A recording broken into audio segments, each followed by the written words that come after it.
Hello and welcome back to Focus IR. I am John Hewman and I'm very pleased to be joined today by Dr. Vincent Chian, COO of Fairview International. How are you doing, Vincent? I'm doing very well. Thanks for having me, John. So, Vincent, let's go back to the beginning of this journey, October 2024, and coming to market. What excited you most about the beginnings of this journey? Thanks, John. I think what really excited all of us most, and me for sure, was the chance to move faster on things we already knew we wanted and needed to do. And we had a list of things we wanted to do. We had to redesign the curriculum. This AI wave was driving at us, and we had to really adapt to that quickly. We had to invest more in our teacher pipeline, and we had so many things we wanted to do. And we wanted to be ready to step in when good school assets became available in Southeast Asia or in the UK. And doing that off a purely private balance sheet was slow and limiting. The listing in London gave us a proper platform and options, and we can access capital as we execute, not just talk about all of our plans. And I think the other really fun thing was, I think, credibility. I think being on the main market forces you to be clear, consistent, transparent, and open with your numbers and your story. And for an education group, it's really good discipline. We tell that kind of thing to our kids, to be disciplined, to have transparency. And I think it sends a good signal to staff, parents, and investors that we're building something built to last, not just another private school brand. So 1 year in, anything that's particularly surprised or delighted you about life as a public company?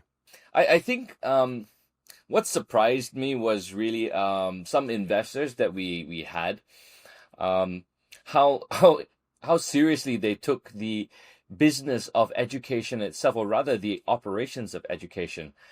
I expected everybody just to be talking about revenues and margins, but we also get detailed questions about how our AI policy works in a real classroom. How do we hire teachers? How do we make sure that the standards are consistent across campuses? And to the really, really simple things, like how do you ensure that everybody's marking students on the same level? And that level of interest in our operations is really encouraging, knowing that people really pay attention to what we're doing.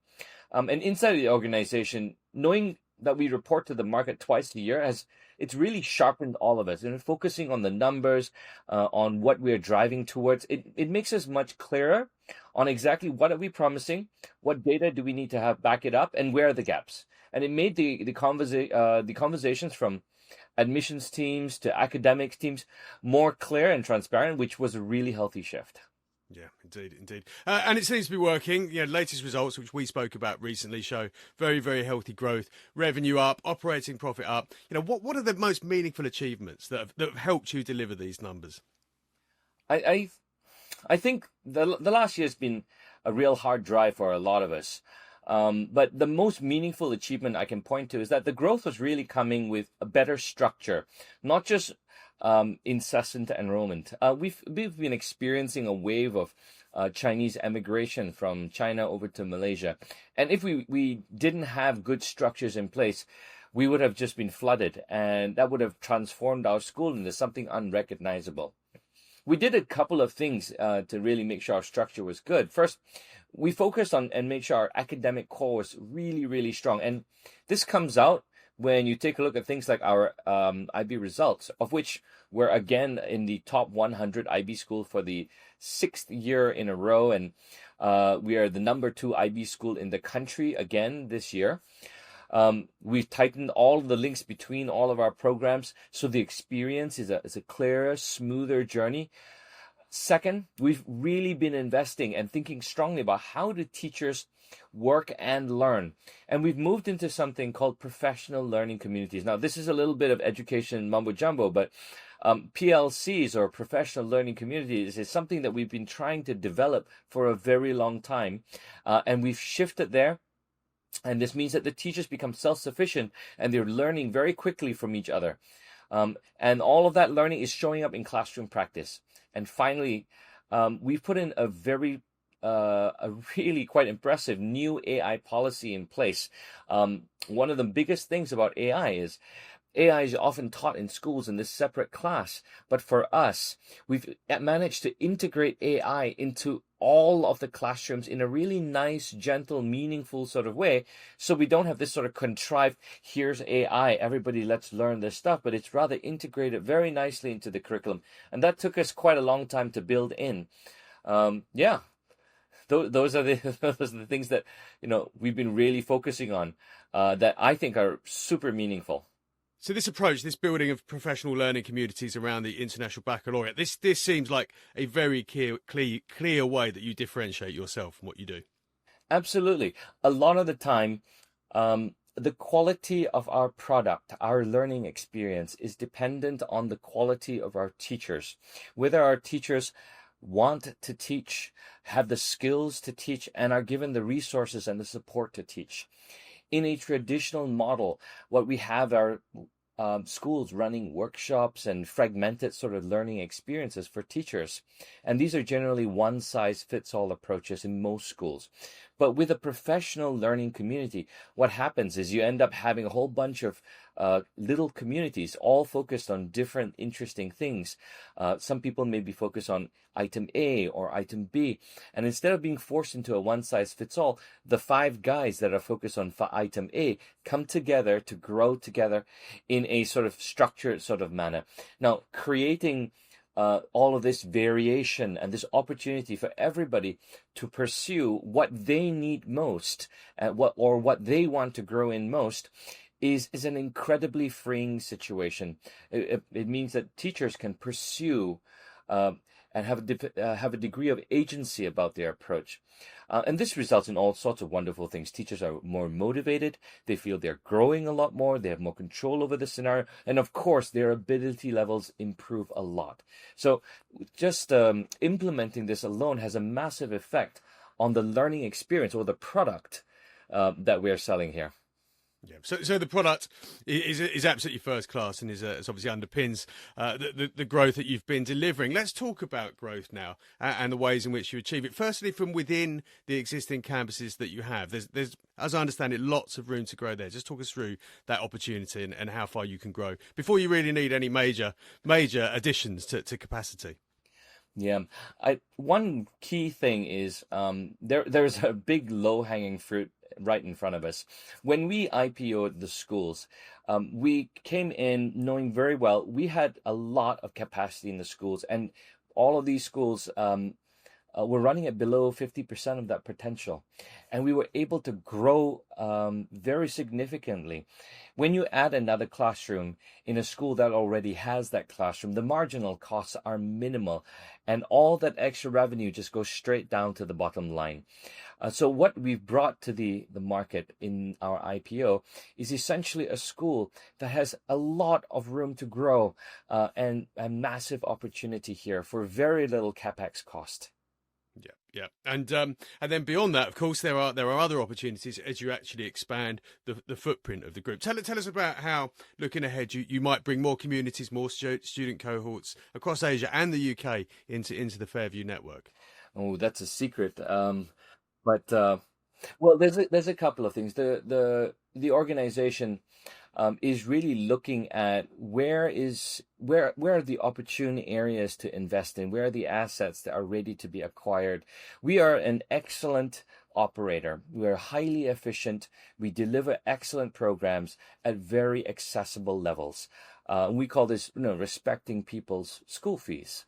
We don't spend incessantly on things that people don't really need.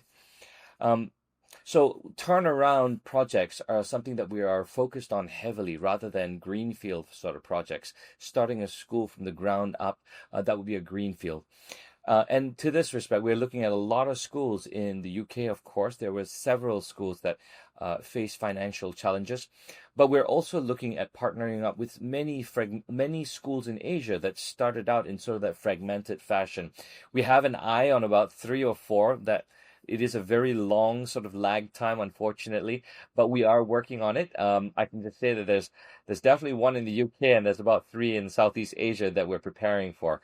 Not letting the cat out of the bag on what names that is, though.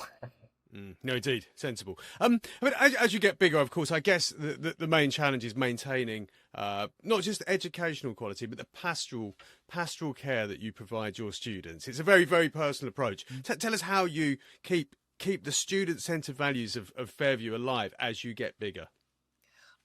That's a really good question. I think one of the real strengths that we have is part of that leadership myself.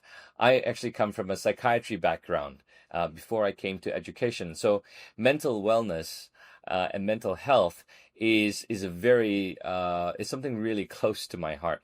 Now we have some really proprietary programs in the school. We call it the AAA program. We haven't actually launched this publicly yet, so this is new news. We have a Anchor, our wellness programs, where we proactively address issues. So if if a boy breaks up with a girl, they see the counselor. That's the typical scenario. But our counselors are very proactive, and they go into the classes looking for trouble before it sets off.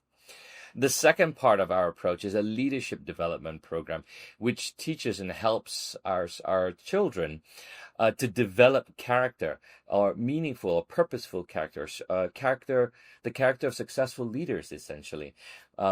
We follow a very good framework. It's going to come out very soon, but I'm not going to let the cat out of the bag.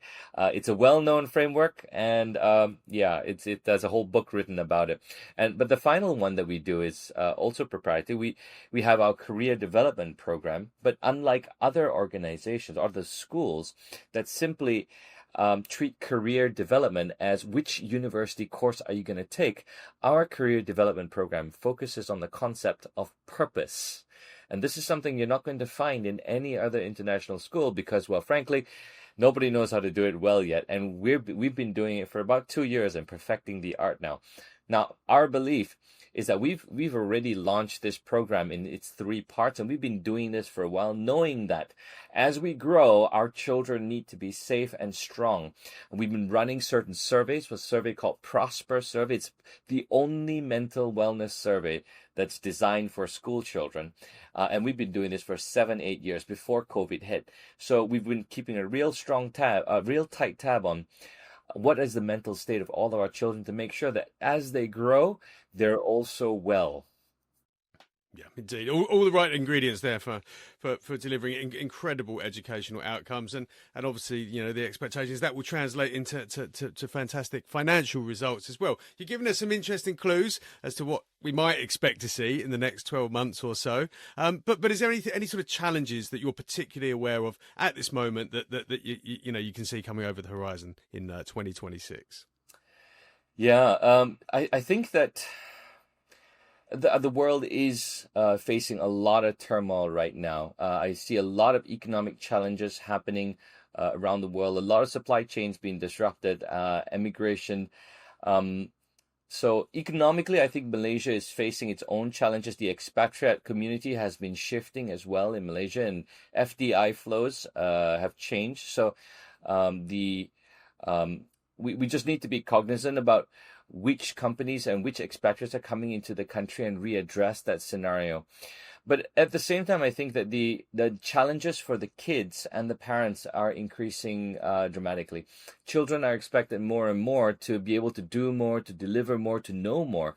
There's this expectation that children are digital natives, but in reality, they're not. They're just about as unknowledgeable as you and I about many, many things. And we need to teach them so many more things than we knew at their age. So the demands on the economic demands are increasing. The challenges there are lots and lots of challenges there. The academic challenges are increasing, where kids are expected to know more each time.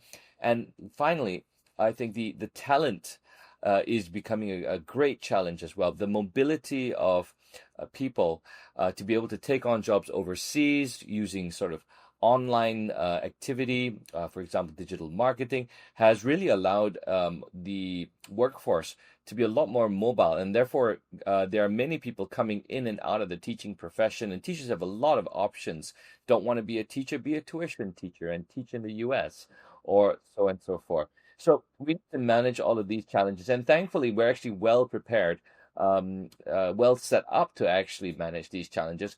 For the economic challenges, we're a very accessible school. For the learning challenges, we're taking the IB program, one of the most advanced curriculums out there. And of course, for the teacher challenges, we're partnering with our sister university, University College, to create that pipeline of talent so that we don't have to just rely on parachuting in talent, unlike many other schools.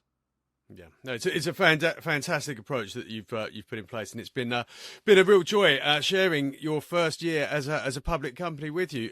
Congratulations, Vincent, on what's been a momentous year, and good luck in the next one.